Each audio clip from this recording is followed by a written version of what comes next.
मुझे अफसोस है कि इस नस्ला टावर की बिजली काटी इस सिंध हुकूमत ने, पानी काटा, इन्होंने गैस काटी और यहाँ निकलने पर मजबूर कर दिया यहाँ के रिहायशियों को।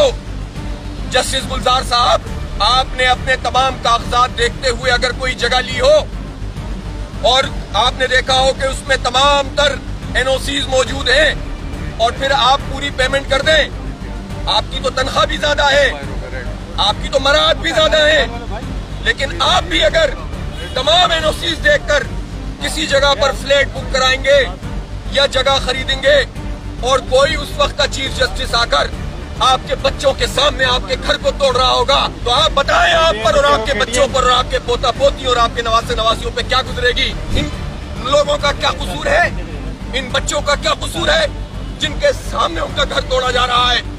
उनके साइकोलॉजिकल इम्पैक्ट से आप वाकिफ हैं। आप इनको क्या रियासत का, मुमलिकत का बागी बनाना चाहते हैं? तिनके करके आशियाना बनाने वालों को आप इस तरह से तोड़ रहे हैं।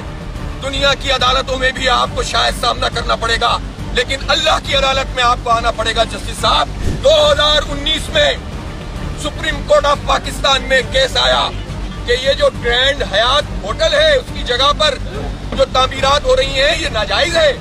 ये नेशनल पार्क की जगह के ऊपर तामीरात हो रही हैं। Chief justice of Pakistan Saqib Nisar ने कहा कि अगर इन 2 टावर्स को गिराया जाएगा तो सुप्रीम कोर्ट समेत ये सारी बिल्डिंगें और आधा इस्लामाबाद गिराना पड़ेगा। आप जरा अल्फाज पे गौर करें। एक ही अदालत है, एक ही मुल्क है, एक ही आईन है, एक ही कानून है कि फिर उसके बाद आपने 18 अरब रुपए जुर्माने में उसको रेगुलराइज करने का फैसला किया। 3 साल हो गए हैं। हयात रेजेंसी और ग्रैंड हयात होटल का फैसले की तफसील सामने नहीं आ सकी।